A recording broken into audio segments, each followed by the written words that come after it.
हरे कृष्णा। ओम नमः शिवाय। कल हमने कथा में विश्राम लिया था कि नारद मुनि ताड़कासुर के पास जाते हैं और कहते हैं कि तुमने इतने सुंदर त्रिपुर बनाए हैं कि इनका भ्रमण करने का तो आनंद ही कुछ और होगा। और ताड़कासुर क्रोधित होकर बोलता है कि आपको ये ज्ञात होना चाहिए कि आप लोगों का यहाँ पर प्रवेश निषेध है, वर्जित है। और नारद मुनि जब ये बात सुनते हैं तो वो पलट कर सीधा प्रश्न करते हैं, कदाचित आपकी इस योजना का संबंध कार्तिकेय के जन्म से उपजी असुरक्षा तो नहीं है ताड़कासुर? क्योंकि आप जानते हैं कि कार्तिकेय का जन्म हो चुका है, तो कहीं आप असुरक्षा की भावना से ग्रसित हैं और इसीलिए आपने हमारा प्रवेश वहां वर्जित किया है। ताड़कासुर कहते हैं, कैसी असुरक्षा देवऋषि, कैसी असुरक्षा? आप देख नहीं रहे हैं कि हमारे तीनों शक्तिशाली पुत्र हमारे साथ हैं और इन पुत्रों को महादेव का संरक्षण प्राप्त है। और जब मेरे महाशक्तिशाली तीनों पुत्रों को महादेव का संरक्षण प्राप्त है तो असुरक्षा कैसी? मैं असुरक्षित क्यों महसूस करूंगा? बिल्कुल नहीं, कदापि नहीं, मुझे कोई असुरक्षा नहीं है। नारद मुनि कहते हैं, उत्तम, अति उत्तम, किंतु ज्ञात रहे, ये बात सदा ज्ञात रहे कि आपके इन 3 पुत्रों को अधर्म से दूर रहना चाहिए। और यदि कार्तिकेय को हानि पहुंचाने में इन्होंने आपकी मदद कर दी तो तीनों महादेव के संरक्षण से वंचित हो जाएंगे। और आप जानते हैं कि संरक्षण से वंचित होने का क्या अर्थ है? इसका सीधा सा अर्थ है मृत्यु, आपके तीनों पुत्रों की मृत्यु। पर ठीक भी तो है, पुत्रों का तो कर्तव्य ही होता है पिता की रक्षा करना, तो आपको भी केवल अपने अमृतत्व के बारे में सोचना चाहिए। ताड़कासुर, केवल अपने अमृतत्व के बारे में, पुत्रों का क्या है? पुत्र तो आते जाते रहते हैं, ये पुत्र ना भी रहे तो कल आपके और पुत्र हो जाएंगे। ये बात कह के नारायण नारायण करते हुए नारद जी तो चले गए, लेकिन जाते जाते ताड़कासुर को और असुरक्षित कर गए और चिंतित कर गए और दूसरी ओर शंका का बीजारोपण कर गए ताड़कासुर के पुत्रों के हृदय में कि यदि उन्होंने कार्तिकेय को हानि पहुंचाने का प्रयत्न किया तो इनकी मृत्यु निश्चित है। जो कार्य करने हेतु आए थे नारद मुनि, उन्होंने सफलतापूर्वक वो कार्य पूर्ण किया। अब कार्तिकेय को किसकी शरण मिलेगी, किसकी शरण नहीं मिलेगी, अब ये बातें तो बहुत पीछे की रह गई। अब तो ताड़कासुर सिर्फ और सिर्फ चिंतित है। उधर माता पार्वती कैलाश पर बहुत उदास वो महादेव से कहती हैं कि हमें कार्तिकेय का स्मरण बहुत व्यथित कर रहा है महादेव, बहुत ही व्यथित कर रहा है। हम बहुत प्रयत्न कर रहे हैं कि हम इस बात में विचार न करें, पर हमारी ममता तरस रही है महादेव, हमारी ममता तरस रही है। आप ही बताइए ना कि हम क्या करें। उसके मधुर स्वरों को ना सुन पाने की पीड़ा जो है वो असहनीय है स्वामी, असहनीय। हम विवश हो गए हैं, आप ही बताइए हमें कि हम क्या करें। शिव कहते हैं, पार्वती, हमारा पुत्र कृतिकाओं के सानिध्य में अवश्य है, किंतु तुम उससे दूर रहते हुए भी उसके पालन पोषण में उसको योगदान दे सकती हो। माता पार्वती एकदम उत्साहित हो जाती हैं, कहती हैं, कैसे स्वामी, ये कैसे संभव है? आप हमें बताइए, ये कार्य कितना भी कठिन क्यों ना हो, हम कर लेंगे, आप हमें एक बार बता दीजिए बस। महादेव क्या करते हैं, अपने शरीर पे से, अपनी बाजू पे से भस्म उतारते हैं थोड़ी सी और माता पार्वती के हाथ में दे देते हैं और कहते हैं कि पार्वती, इसका उपयोग करते हुए तुम कार्तिकेय की एक प्रतिमा बनाओ। जो ममता और प्रेम तुम उस प्रतिमा को प्रदान करोगी वो स्वयं कार्तिकेय तक पहुंचेगा। तो माता पार्वती जब ये बात सुनती हैं तो कहती हैं कि क्या एक बालक का सशरीर प्रेम करना और एक प्रतिमा से प्रेम करना, क्या दोनों समान हैं? आप ही बताइए, क्या दोनों समान हैं? शिव कहते हैं कि जिस प्रकार मनुष्य अपने आराध्य में जीवंतता प्रदान कर प्राण प्रतिष्ठा द्वारा उसके आचरण और वरदान से प्रभावित होते हैं, उसी प्रकार तुम्हें भी कार्तिकेय की प्रतिमा से उतनी ही अनुरक्ति, उतना ही संतोष मिलेगा जितना उसके सशरीर यहाँ विद्यमान होने से। हम भी तो यही करते हैं ना कि हमारे जो भी आराध्य हैं, चाहे वो भगवान शिव हैं, कृष्ण है, माता रानी हैं, कोई भी हैं, तो हम भी तो उनकी प्रतिमा का निर्माण करते हैं, उसमें प्राण प्रतिष्ठा करके उनकी सेवा उसी प्रकार करते हैं जैसे वो सचमुच हमारे सामने हैं। और हमें इस बात का आभास भी होता है कि हमारा वो प्रेम, हमारी वो श्रद्धा, वो हमारी वो भक्ति उन्हें प्राप्त हो रही है, वो देख रहे हैं, वो उसे महसूस कर रहे हैं, और ये चीज़ें हमें भी महसूस होती हैं।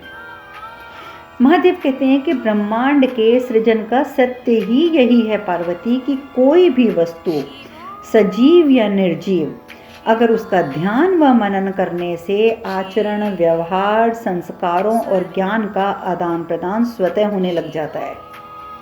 और कार्तिकेय की प्रतिमा का सत्य भी यही होगा पार्वती।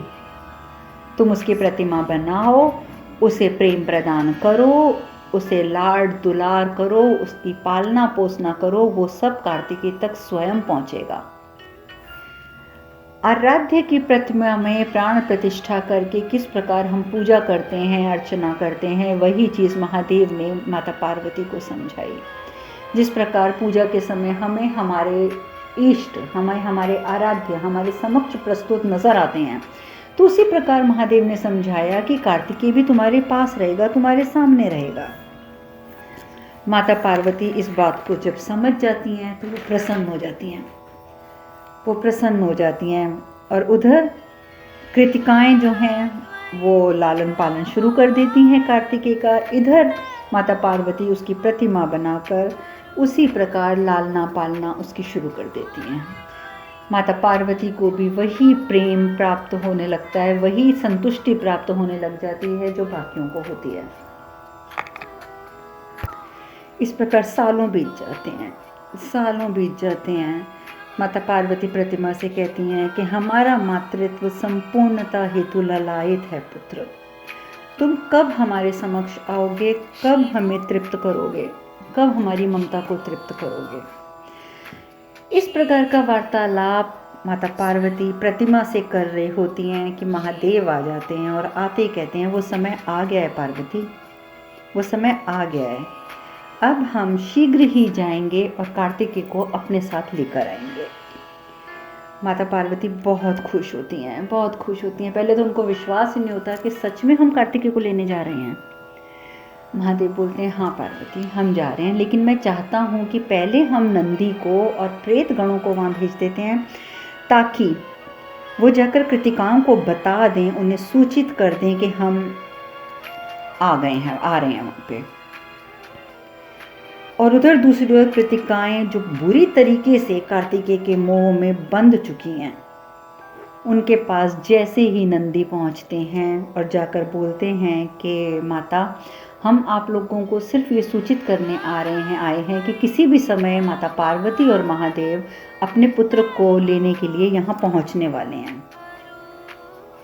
जैसे ही कृतिकाएं ये सुनती हैं तो कृतिकाएं बोलती हैं नहीं, अभी हम कार्तिकेय को नहीं भेजेंगे, अभी कार्तिकेय बहुत छोटा है, अभी हम उसे अपने पास कुछ समय और रखेंगे। आप एक काम कीजिए नंदी महाराज, आप वापस जाइए कैलाश और जाकर महादेव से कहिए कि कुछ समय के पश्चात हम स्वयं कार्तिकेय को लेके कैलाश पहुंच जाएंगे, उन्हें यहाँ आने की आवश्यकता नहीं होगी, अभी वो बच्चा है। नंदी महाराज कहते हैं कि माता आप भूल रही हैं कि कार्तिकेय का जन्म एक महान उद्देश्य की पूर्ति हेतु हुआ है, उनकी इस संसार को आवश्यकता है माता। तो महारानी कृतिका जो होती है वो कहती है परंतु नंदी जी अभी वो अबोध है, अभी वो इस सीमा तक नहीं पहुंचा कि इतना बड़ा दायित्व संभाल सके। जाओ नंदी जाओ, हमने पाला है कार्तिकेय को और हम जानते हैं कि वो अभी युद्ध हेतु सक्षम भी नहीं है, तो अभी आप जाइए और महादेव को हमारा जो संदेश है वो दे दीजिए। नंदी कहते हैं, माता आपने इतने वर्ष कार्तिकेय को पाला है तो उतने वर्ष उसकी जननी को ने भी तो उसके सानिध्य से वंचित रहकर दुख को भोगा है। आप ही सोचिए माता कि आपके इस निर्णय का उन्हें कितना दुख होगा। आप सभी तक ये सूचना पहुंचाने का यही एकमात्र कारण था कि आप सभी कुमार से विदा लेने हेतु तैयार हो जाएं। कुमार को कैलाश लौटना ही होगा, ये बात सुनिश्चित है, और आप लोग अपने आप को तैयार कर लें। सिर्फ यही वजह थी कि महादेव ने हमें पहले आपको सूचित करने के लिए भेजा। तो अभी ये बातें चल ही रही होती हैं तो कार्तिक आ जाता है। कार्तिक आके बोलता है, कहाँ ले जाना चाहते हैं आप लोग मुझे? प्रेतगण जैसे उसे देखते हैं समझ जाते हैं करी तो कार्तिकेय है, बड़े प्रसन्न हो जाते हैं। सारे प्रेतगण नंदी सब हाथ जोड़ देते हैं, कुमार मैं नंदी हूँ और ये महादेव के गण हैं, हम आप सब आपको प्रणाम करते हैं, हमारा प्रणाम स्वीकार कीजिए। तो कृतिका कहती है, नंदी महाराज महादेव और माता से कह दो कि कार्तिकेय कहीं नहीं जाएगा, अपनी माताओं को छोड़कर वो कहीं भी नहीं जाएगा। अब ये बातें जब कहती हैं कृतिकाएं तो ये बातें नारद मुनि भी सुनते और नारद मुनि सीधे माता पार्वती को जाकर बोलते हैं, नारायण नारायण नारायण नारायण देवर्षि, आप यहाँ पार्वती माता को जाने की तैयारी जो कर रही हैं कार्तिकेय को लेने के लिए, तो वह हैरान हो जाती हैं, आप यहाँ? तो नारद मुनि कहते हैं, माते मैं किसी खास समाचार को लेकर यहाँ आया हूँ। माता पार्वती इतना समय तक अपने पुत्र के सुख से वंचित रही हैं कि वो घबरा जाती हैं, कहती हैं सब कुशल मंगल तो है ना देवर्षि? नारद मुनि कहते हैं, कृतिकाओं को पुत्र मोह ने घेर लिया है, ग्रसित कर लिया है, और कार्तिकेय भी पूर्ण रूप से उनके ममत्व से ओतप्रोत हो चुके हैं और उन्होंने यहाँ आने से मना कर दिया है। अब नंदी वहीं पर रुके हुए हैं, वो आपकी प्रतीक्षा कर रहे हैं। तो माता पार्वती कहती हैं, कोई बात नहीं देवर्षि, वो हमारा पुत्र है, उसे तो हमारे साथ आना ही आना है, आप निश्चिंत रहें, हम उसे लेने जा रहे हैं। और माता पार्वती और शिव कृतिका लोग पहुंच जाते हैं। अब माता पार्वती जैसे पहुंचती हैं, सामने कार्तिकेय को देखती हैं तो बुलाती हैं, कार्तिकेय आओ पुत्र, आओ आओ ना, हमसे मिलो तो सही एक बार। कार्तिकेय हैरान हो जाता है, कृतिकाओं से कहते हैं कि माँ ये स्त्री कौन है, ये मुझे अपना पुत्र क्यों संबोधित कर रही है?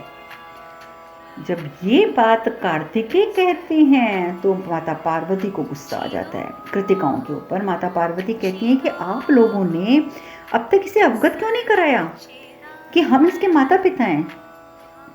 आप जानती थी कि आपको कुछ वर्षों के लिए इसका संरक्षण सौंपा गया है, पुत्र तो ये हमारा ही है ना, तो आपका ये कर्तव्य बनता था कि आप समय रहते कार्तिकेय को इस सत्य से आप अवगत कराती।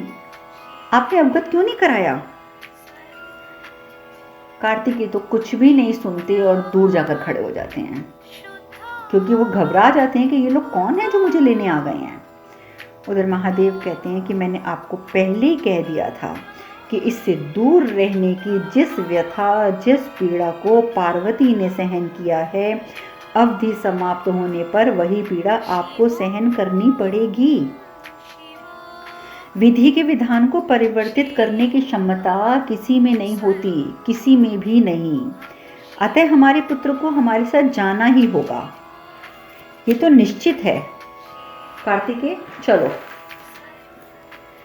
कार्तिकेय कहता है, ये संभव नहीं हो सकता कि आप मेरे माता पिता हैं।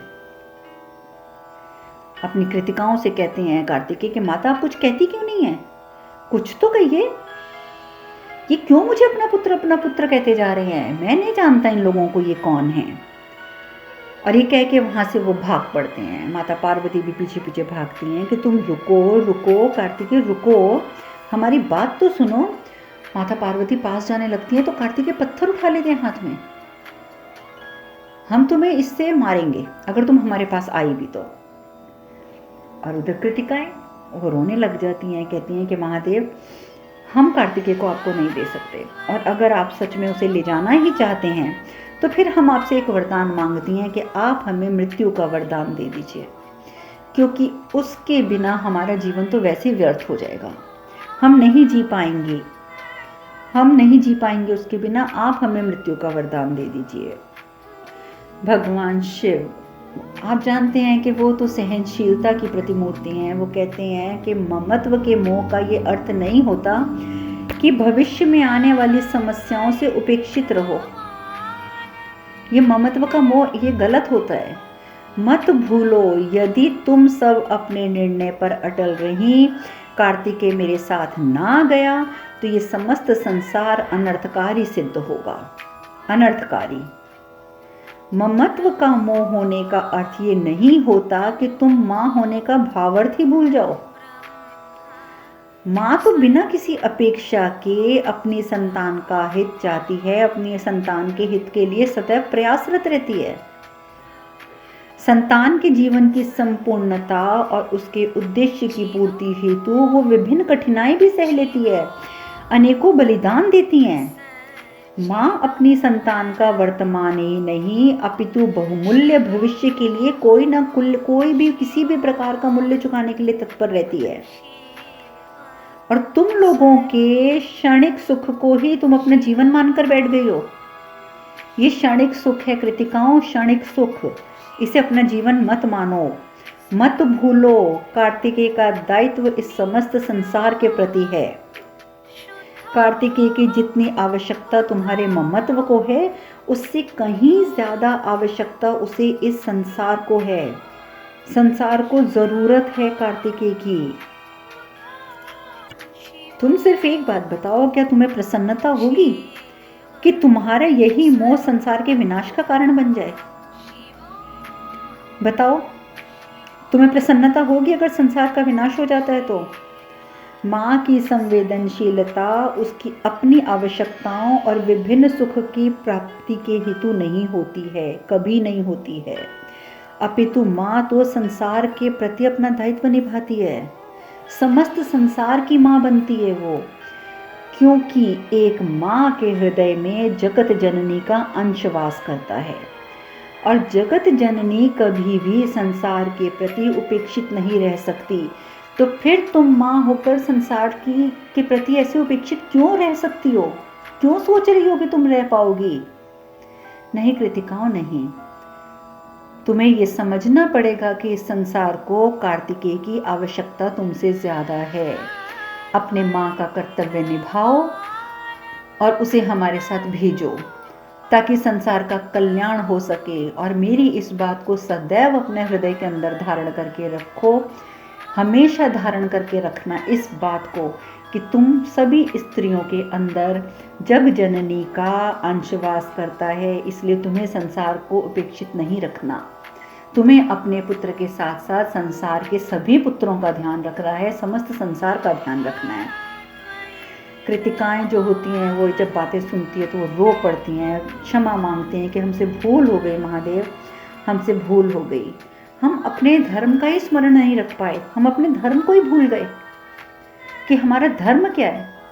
हमारा धर्म तो यही होना चाहिए ना कि हमने आपके पुत्र की पालना पोषणा करी आपके आदेशानुसार, तो हम उसे अवधि समाप्त होने पर आपको समर्पित कर दें।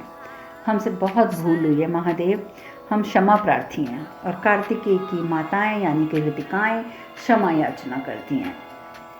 उधर दूसरी ओर माता पार्वती को वो पत्थर उठा के दिखाते हैं। कार्तिक कहते हैं कि हम आपको इस पत्थर से मारेंगे अगर आपने हमारे समीप आने की कोशिश करी तो।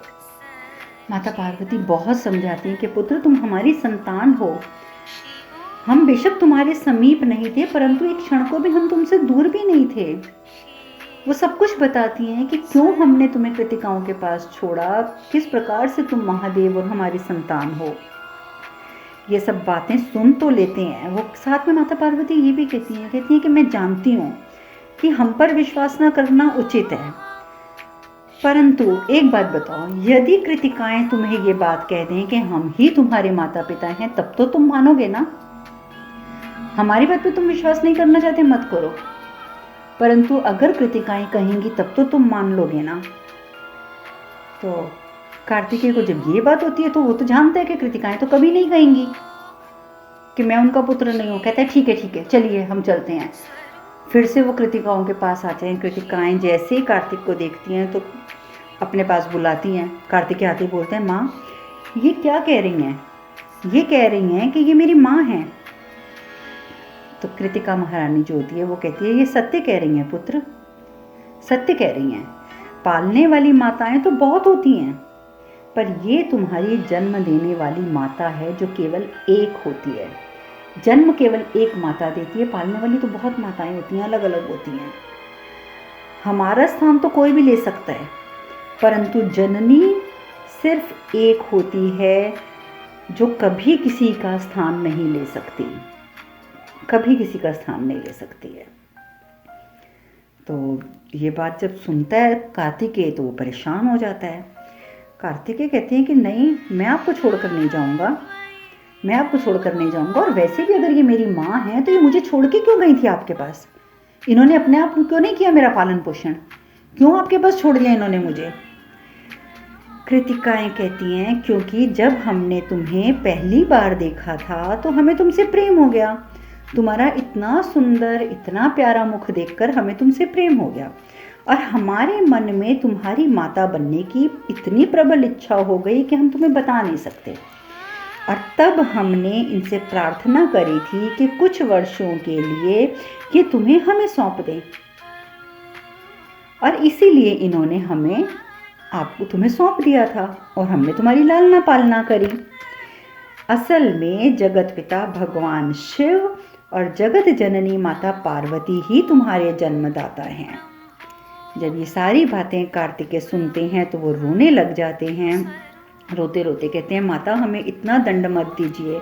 मैं जानता हूँ कि मैंने आपको बहुत परेशान किया है, मैं जानता हूँ कि मैं खाना खाने में आपको तंग करता था, मैं खाना नहीं खाता था, पर मैं सच कहता हूँ, आप जब खाना खिलाएंगी मैं खाना खा लूँगा, आप जब बुलाएंगी मैं तभी आ जाऊँगा, मैं भागूंगा भी नहीं, मैं अपने पीछे आपको भगाऊंगा भी नहीं, मैं अब छुपूंगा भी नहीं, मैं आपको किसी प्रकार से परेशान नहीं करूँगा। परंतु माते मुझे ये दंड मत दीजिए अपने दूर करने का, अपने से दूर जाने का। अब आगे की चर्चा हम कल करेंगे, किस प्रकार से कृतिकाएं उन्हें समझाती हैं कार्तिक जी को, और किस प्रकार से कार्तिकेय महादेव और माता पार्वती के साथ जाते हैं, इस विषय पर हम कल बात करेंगे। और किस प्रकार से महादेव क्या वरदान देंगे कृतिकाओं को, ये सब चर्चा कल करेंगे। हरे कृष्ण कृष्ण कृष्ण हरे हरे, हरे राम राम राम हरे हरे। आप सब सुख रहें, सुखी रहें, खुश रहें, यही मेरी भगवान से प्रार्थना है। हरे कृष्णा। ओम नमः शिवाय, ओम नमः शिवाय, ओम नमः शिवाय।